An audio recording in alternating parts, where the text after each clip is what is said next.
Welcome to Onkaran IS Academy. আজি আমি ADI 2.0 বিগত বৰ্ষত হৈ যোৱা কোৱেশ্চন পেপাৰখনৰ কিছুমান MCQ চাবলৈ পুনৰ ট্ৰাই কৰিম। সো আমি যোৱা ভিডিঅ'টোত 5টা কোৱেশ্চন আমি ডিসকাস কৰিছিলো। আজি আকৌ নেক্সট 5টা কোৱেশ্চন চাবলৈ ট্ৰাই কৰিম। সো দেৰি নকৰি আমি ডাইৰেক্ট কোৱেশ্চনলৈকে আগবাঢ়িছো। আশা কৰো আপোনালোকে ভিডিঅ'টো ভাল পাব। কোৱেশ্চনটোলৈকে আগবাঢ়িছো অৰ্থাৎ 6 নম্বৰ কোৱেশ্চনটোলৈকে আগবাঢ়িছো যেহেতু আমি অলৰেডি 5টা কোৱেশ্চন ডিসকাস কৰিলো, ৰাইট? সো ইয়াতে সোধা হৈছে এংকৰ ৱাটাৰ ধ্বংসাৱশেষসমূহ কোনটো দেশৰ? অপচন এ নিউজিলেণ্ড, বি ইণ্ডোনেছিয়া, সি ভিয়েটনাম আৰু ডি কম্বোডিয়া। আৰু ইয়াৰ শুদ্ধ এনসাৰটো হ'ব ডি কম্বোডিয়া। লৈকে আগবাঢ়িছো নিম্নলিখিত কোনবোৰ দেশৰ সৈতে অসমে আন্তৰ্জাতিক সীমাৰেখা স্পৰ্শ কৰে? এটা এটা খুব ভাল কোৱেশ্চন দিয়া হৈছে কাৰণ আপুনি যিয়ে PYQ নাচাওক কিয় বা যিয়ে কম্পিটিটিভ এক্সাম টাৰ্গেট নকৰে কিয় মেপৰ লগত জড়িত কিবা নহয় কিবা এটা কোৱেশ্চন দেখিয়ে পাওঁ আমি, ৰাইট? সো ভাৰতৰ মেপখন বিশেষকৈ অসম আৰু অসমৰ মেপখন ভালদৰে ষ্টাডি কৰাটো বহুত গুৰুত্বপূৰ্ণ কাৰণ এনেকুৱা ধৰণৰ কোৱেশ্চনবোৰ আহিয়ে থাকে মেপৰ লগত জড়িত কোৱেশ্চনবোৰ। সো ইয়াতে সোধা হৈছে নিম্নলিখিত কোনবোৰ দেশৰ সৈতে অসমে আন্তৰ্জাতিক সীমাৰেখা স্পৰ্শ কৰে? অপচন এ ভূটান আৰু চি, বি চীন আৰু বাংলাদেশ, অপচন চিত আছে বাংলাদেশ আৰু ভূটান, ডি ম্যানমাৰ আৰু বাংলাদেশ। ইয়াৰে অপচনটো ইয়াৰ এনসাৰটো মই ভাবো সকলোৱে গমে পাব। ইয়াৰ এনসাৰটো হৈছে চি বাংলাদেশ আৰু ভূটান। সো আমি নেক্সট কোৱেশ্চনলৈকে আগবাঢ়িছো। চাওক এইটো এটা মেপৰ লগত জড়িত কোৱেশ্চনে আহি পাইছে। সো মই সেইটো কাৰণে কৈছো ভাৰত আৰু অসমৰ মেপখন অলপ ভালদৰে যদি ষ্টাডি কৰি যাওঁ আমি বহুকেইটা এনসাৰ আমি দিব পাৰিম। ইয়াতে সোধা হৈছে ভাৰতৰ আটাইতকৈ পশ্চিমত থকা ৰাজ্য কোনখন? অপচন এ ৰাজস্থান, বি পাঞ্জাব, চি মহাৰাষ্ট্ৰ আৰু ডি গুজৰাট।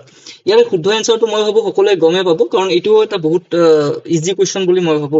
ইয়াৰে এনসাৰটো হ'ব ডি গুজৰাট। সো নেক্সট কুৱেশ্চনটো পৰ্বতৰ লগত জড়িত এটা কুৱেশ্চন আহিছে, হিমালয়ৰ লগত জড়িত এটা কুৱেশ্চন আহিছে।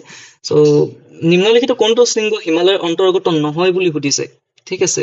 সো কোনটো শৃংগ হিমালয়ৰ নহয় বুলি সুধিছে? এই অপচন এ আছে অন্নপূৰ্ণা, বি কাংটো, চি আনামুদি আৰু ডি কামতে। সো ইয়াৰে শুদ্ধ এনসাৰটো হৈছে চি আনামুদি, ঠিক আছে? আনামুদি হিমালয়ৰ অন্তৰ্গত নহয়। সো 11 নম্বৰ কুৱেশ্চনটো দিয়া আছে কোন মহাদেশৰ সমীপৰ সাগৰত বৃহৎ প্ৰবাল প্ৰাচীৰ অৱস্থিত? সো অপচন এ উত্তৰ America, B Australia, C Africa, D Europe. ইয়াৰে শুদ্ধ এনসাৰটো হৈছে বি অষ্ট্ৰেলিয়া। নেক্সট 12 নম্বৰ কুৱেশ্চনটো আছে নিম্নলিখিত কোনটো দক্ষিণ আমেৰিকাৰ এক পৰ্বতমালা? ইয়াতে দক্ষিণ আমেৰিকাৰ কোনটো এক পৰ্বতমালা ইয়াতে সোধা হৈছে। পৰ্বতৰ লগত বহুতো কুৱেশ্চন আহিছে যি দেখিছো। Option A Andes, B Karakoram, C Alps, D Caucasus.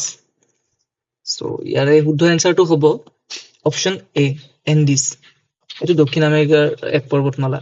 Okay, তো নেক্সট 13 নম্বৰ কুৱেশ্চনটো মই ভাবো এইটো সকলোৱে পাৰিব। এইটো এটা ইজি কুৱেশ্চন। আমি SCRT যিবোৰ ক্লাছ 6, 7 এইবোৰত আমি পঢ়িছোৱে চাগে এইবোৰ বস্তু। ইয়াতে সোধা হৈছে সাগৰৰ তলিত হোৱা আগ্নেয়গিৰি উদগীৰণ অথবা ভূমিকম্পই সৃষ্টি কৰা বৃহৎ টৌটোক কি কোৱা হয়, ঠিক আছে? সো কি কোৱা হয় এইটো প্ৰশ্ন কৰিছে। তো অপচন এত আছে সুনামি, বি বা মাৰলি, চি তুষাৰপাত, ডি ভূমিস্খলন। ইয়াৰে শুদ্ধ এনসাৰটো হ'ব এ অপচন এ সুনামি। ওকে, সো আমি নেক্সট 14 নম্বৰ কুৱেশ্চনটোলৈকে আগবাঢ়িছো। ৰাজ্যসভাৰ অধ্যক্ষ কোন সোধা হৈছে? Who is the chairman of the Rajya Sabha? ইয়াৰে অপচনবোৰ আছে এ প্ৰধানমন্ত্ৰী, বি উপৰাষ্ট্ৰপতি, চি লোকসভাৰ অধ্যক্ষ আৰু ডি ৰাষ্ট্ৰপতি। সো ইয়াৰে শুদ্ধ এনসাৰটো হৈছে অপচন বি উপৰাষ্ট্ৰপতি। উপৰাষ্ট্ৰপতি গৰাকী হৈছে ৰাজ্যসভাৰ অধ্যক্ষ, ৰাইট?